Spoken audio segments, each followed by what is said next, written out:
Vous avez entendu cet évangile avec attention.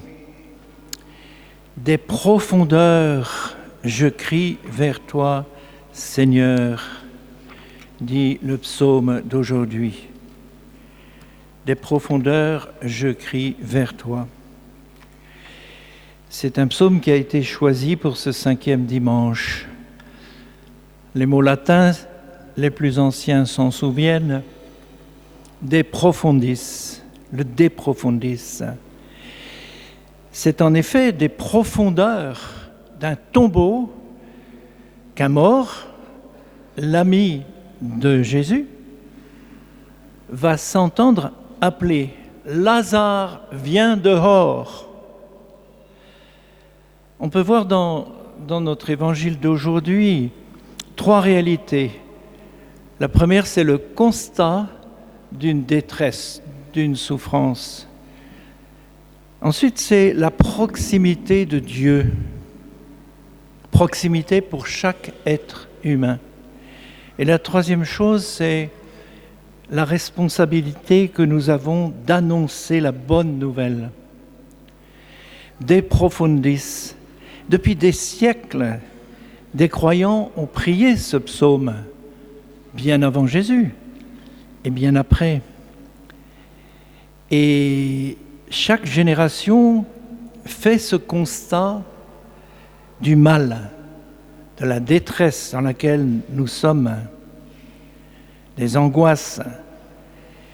La prière à la Vierge Marie, Mère des hommes et Reine de la paix, que le Saint-Père nous a demandé hier de prier, c'était beau de prier cette prière à la Vierge Marie en pensant à tout l'univers, les Russes et les Ukrainiens, tout le monde a prié, tous ceux qui ont voulu prier cette prière l'ont fait. Il a demandé cela et elle exprime très bien cette prière, la profondeur de nos inquiétudes. C'est de cette profondeur-là que nous crions vers Dieu. Le cri, l'émotion, les larmes du Fils de Marie, les larmes du Christ expriment le cri, l'émotion et les larmes de toute personne confrontée à la mort, à la disparition d'un être cher. Le Seigneur se fait proche de chacun. Celui que tu aimes est malade, dit Marthe à Jésus, l'ami de Lazare. Celui que tu aimes est malade. Et les gens vont dire autour d'eux, voyez comme il l'aimait. C'est Dieu en Jésus-Christ qui vient se pencher, et plus que se pencher, habiter parmi nous, mais habiter dans la profondeur de l'être. Il est remué, c'est dit par 2 fois dans l'Évangile aujourd'hui. Le Christ est un vrai homme et il a voulu connaître, Dieu en lui a voulu connaître tous les sentiments qui nous animent, mais d'une manière vraiment intime, profonde. C'est pour ça que nous avons confiance en ce Dieu qui s'est fait homme. Or, ce Jésus de Nazareth, il ose déclarer « Je suis la résurrection ». Je suis la résurrection. Il le dit. Et c'est lui c'est le Seigneur que le prophète Ézéchiel, dans la première lecture, fait parler des siècles avant l'événement d'aujourd'hui. En effet, le prophète fait dire à Dieu « Je vais ouvrir vos tombeaux et je vous en ferai sortir ». Dans notre progression du carême en vue de Pâques, le récit de Jean nous plonge vraiment dans cette incroyable nouvelle.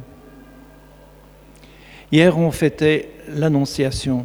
Incroyable chose, incroyable mystère, créateur des univers qui entrent dans le temps, dans l'espace, qui devient quelques cellules dans le sein de la Vierge.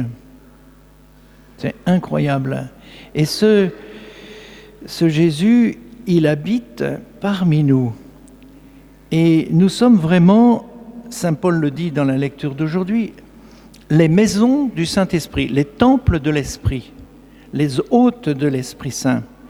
L'Esprit de Dieu habite en nous.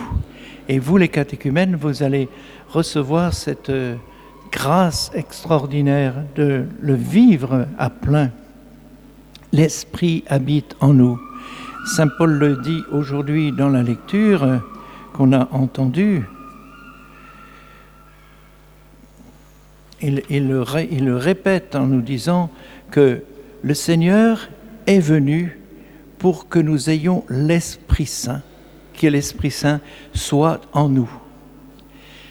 Et c'est une réalité à laquelle nous avons à faire chaque jour confiance. C'est notre foi. L'Esprit de Dieu habite en vous. Si l'Esprit habite en vous, il vous donnera aussi à vos corps mortels la résurrection. Aujourd'hui, peut-être plus qu'à d'autres époques, en tout cas en Europe, on a beaucoup de personnes qui se disent chrétiennes mais qui n'ont pas cette espérance. Pourtant, c'est notre foi. En dépit des apparences et dans l'indifférence ou la non-croyance dans laquelle la vieille Europe, que le pape François Argentin appelle une vieille dame fatiguée, eh bien, malgré tout cela, Jésus vient nous extirper de la peur et du désespoir. Il est la résurrection. C'est lui qui l'a dit et il l'annonce. Et cela va signer son arrêt de mort. Et les notables de l'époque avaient même décidé, projeté, d'aller supprimer ce Lazare qui se remettait à marcher. Eh bien, Jésus, il vient nous lancer à chacun de nous cette parole qui dit à Marthe, « Si tu crois,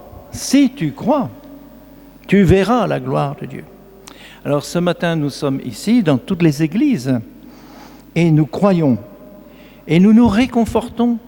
Nous avons la chance de nous réconforter les uns les autres dans cette certitude.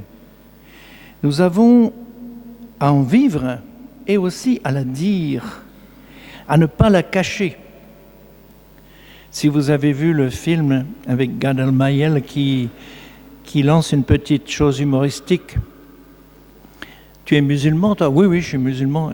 Tu es juif, toi? Oui, je suis juif. Tu es catholique, toi? Il faut voir, on ne sait pas trop. Voilà. Eh bien, le Seigneur nous demande d'avoir la joie de dire cette foi, là où nous sommes, parce que nous avons été plongés en Christ. Le baptisé, là, vous allez être plongés en Christ, qui est la résurrection et la vie. Alors, soyons dans une grande joie aujourd'hui, de nous réconforter les uns les autres dans cette certitude. Seigneur qui dit, crois-tu? Oui, Seigneur, je le crois. Amen.